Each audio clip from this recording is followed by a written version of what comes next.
royaume de Belgique, au moins 40 000 Congolais seraient en séjour. Alors que la migration congolaise vers la Belgique est passée d'une stratégie de circulation à une stratégie d'installation. Parce que les gens parfois disent pas tout à fait la vérité. Parce que quelqu'un leur a dit « Ah, avec ça, vous allez avoir du succès ». Ce qui ne joue pas chez nous. On regarde cas par cas. Et la plupart partent après, quand ils ont eu un visa de 2 mois, de 3 mois, ils sont partis au moment que l'échéance est finie. Comment la Belgique multiplie les restrictions face aux migrants? Quel avenir pour l'immigration entre les deux pays? Que quelqu'un n'a pas besoin d'une agence de voyage, il peut introduire une demande lui-même. Il sait mieux que personne pourquoi il vient, combien de temps il vient, où il va loger, qui va-t-il voir, et il sait expliquer ça. Pas une agence de voyage qui fait pour tout le monde du tourisme. Freddy Rossemont, invité des ITW.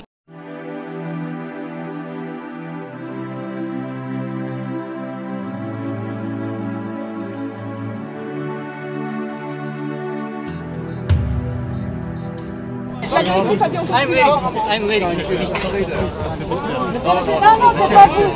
c'est qui? L'Office des étrangers en Belgique est compétent pour l'accès, le séjour et le retour forcé de non-belges, des étrangers.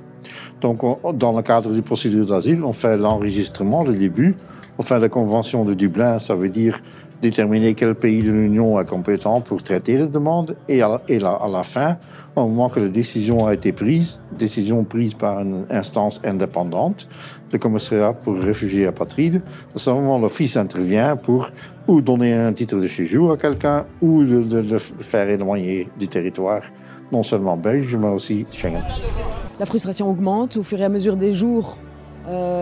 Au plus tu passes une nuit dans la rue, au plus tu es frustré. Donc il y a aussi des agressions, un peu de violence, mais surtout énormément de frustration et aussi des personnes qui sont résignées, qui attendent patiemment d'avoir une place d'accueil. Un migrant dans notre législation, c'est quelqu'un qui n'est pas un Belge.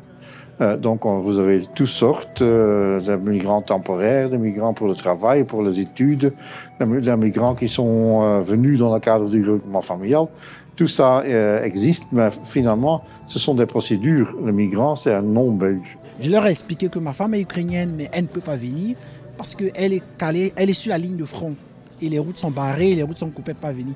Ils m'ont dit, tant qu'elle ne vient pas, tu vas rester illégal. Comme je suis un homme seul et que je n'ai pas le passeport ukrainien, je suis la double victime. La collaboration depuis très longtemps, 19 ans en effet, est excellente dans le sens qu'on se connaît bien, on a des liens, on travaille ensemble, on forme les agents ensemble, on construit même des bâtiments ici en Congo ensemble.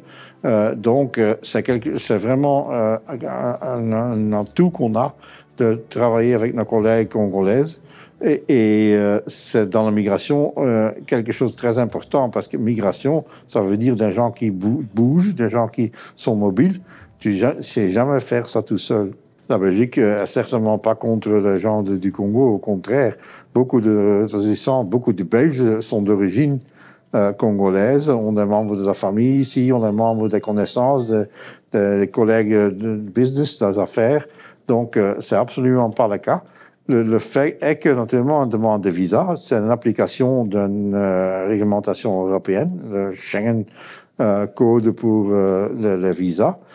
Et on travaille non seulement pour la Belgique, mais pour tous les pays de Schengen. On doit faire notre travail sérieux. Et ça veut dire qu'une demande de visa va être examinée vraiment sur les documents produits, sur les raisons invoquées. Mais c'est certainement pas avec une idée négative. Oui, on a une base de données pour les demandeurs de visa européenne. On a aussi une base de données pour les demandeurs d'asile. C'est une base de données pas sur base de nom, mais sur base d'empreintes digitales. Donc, on sait quand même retrouver qui a fait quelle procédure, qui a fait quoi et où. Et ça, c'est important pour savoir le trajet de quelqu'un. Parce que les gens, parfois, disent pas tout à fait la vérité. Au moment que les personnes sont dans l'espace Schengen et ils sont là avec un visa valable, donc en principe, il n'y a rien qui se passe. Les gens passent leur temps nécessaire et utile en Belgique ou dans un autre pays de l'Union européenne. Ils peuvent aller en France, à Paris, à Amsterdam, à Berlin, n'importe, dans le délai accordé. La plupart partent après, quand ils ont eu un visa de 2 mois ou de 3 mois, ils sont partis au moment que l'échéance est finie.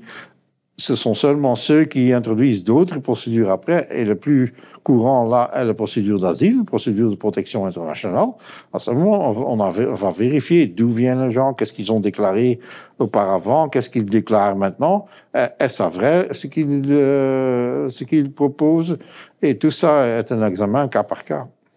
Le nombre de demandes d'asile, non seulement congolais, mais en général augmente parce que il y a dans le monde actuel un nombre de régions où il y a une problématique sévère, une problématique difficile.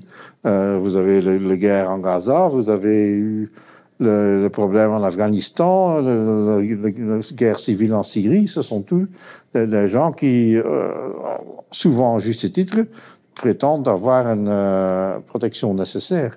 C'est pas le cas pour le demandeur du Congo. Le demandeur du Congo, il essaye de nous faire croire quelque chose qui n'est pas vrai. Donc, ça devient une décision négative.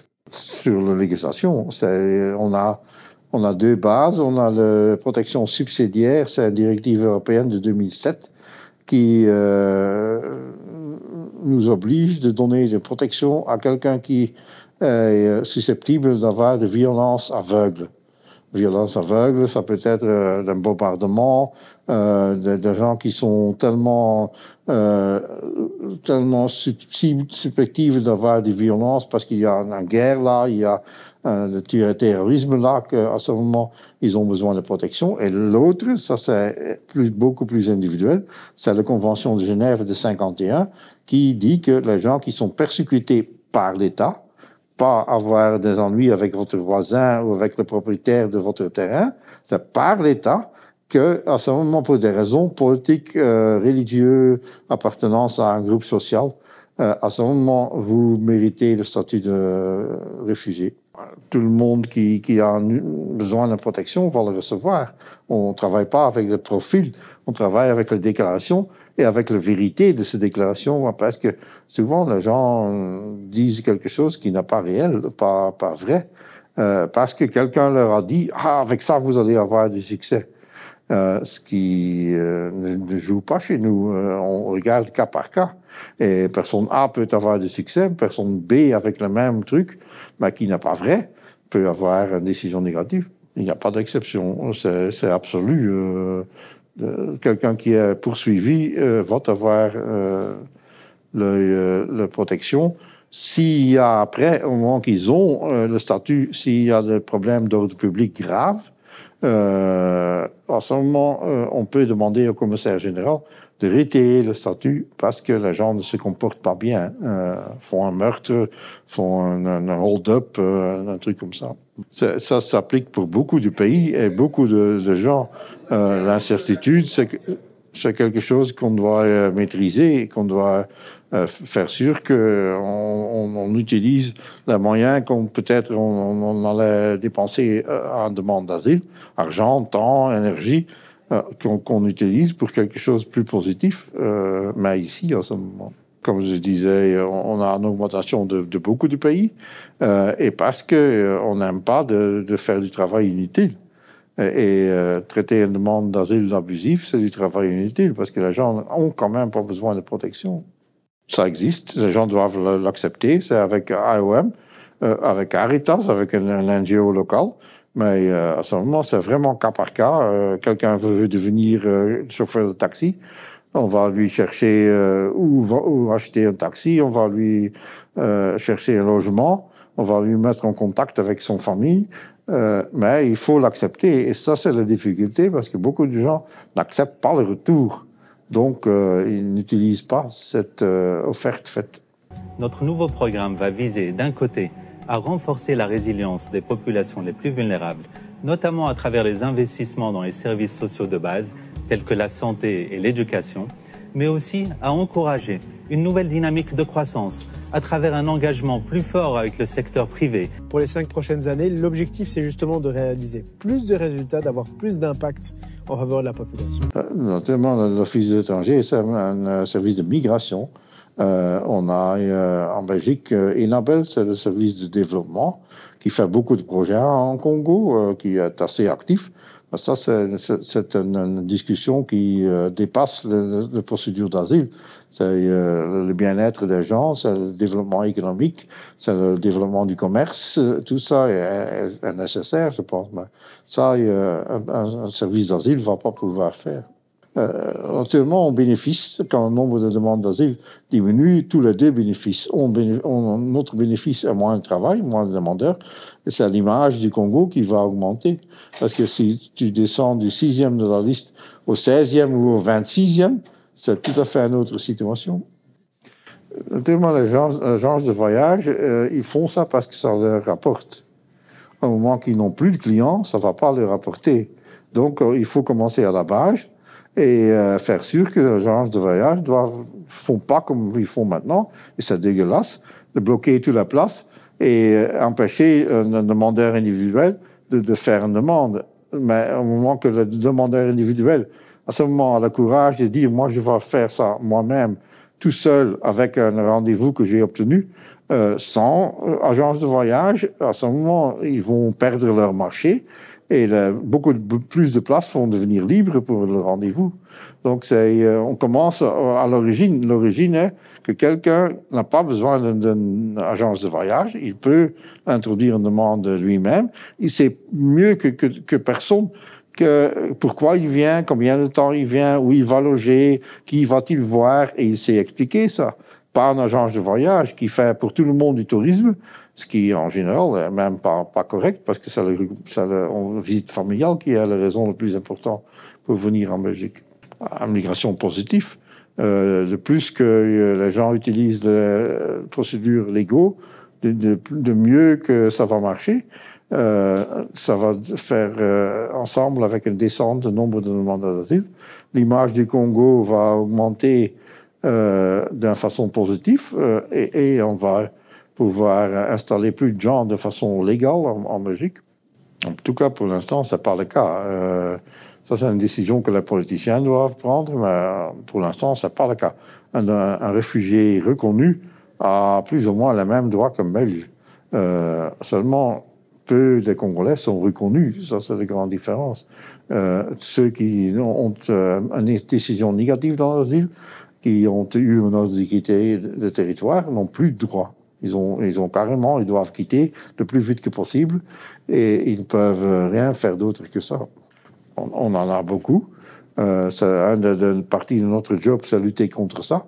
Et c'est dès que quelqu'un est arrêté par un policier local ou fédéral en Belgique, n'a pas de document de séjour, on va examiner son dossier, on va regarder la situation, et quand la situation est négative, au moment qu'il a peut-être reçu déjà 2-3 heures de quitter le territoire, au moment que notre coach a déjà dit tu peux pas rester, tu dois retourner, le retour volontaire est là, mais il ne l'a pas accepté, on va le mettre en détention et on va organiser son rapatriement, son retour forcé.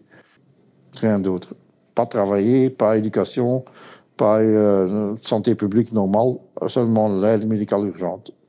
La porte est fermée, il n'y a personne qui rentre. Aujourd'hui, c'est particulièrement compliqué puisqu'on voit dans une des files derrière un nombre de populations vulnérables qui est plus important que d'habitude. Et puis, on voit de l'autre côté pas mal d'hommes seuls, dont on sait que le traitement ne se fera vraisemblablement pas aujourd'hui. L'idée est que les gens ne sont pas là. Donc, ils ne tombent pas malades.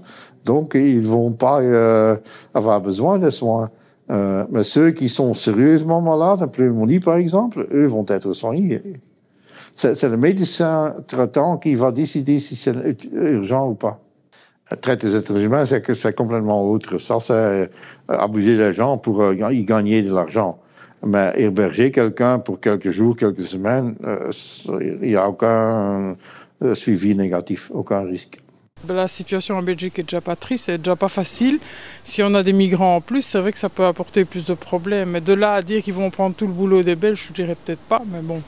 En ce qui concerne les camionneurs et les maçons, parce qu'ils travaillent en noir ou à vil prix et qu'avec les taxes que nous payons en Belgique, on ne peut pas les concurrencer. Ils peuvent certainement apporter quelque chose, un plus à notre main-d'œuvre, peut-être un savoir différent, mais de là, je crois que c'est un débat qui ne devrait même pas avoir lieu.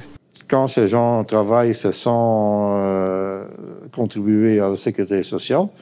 L'aide médicale est un deuxième.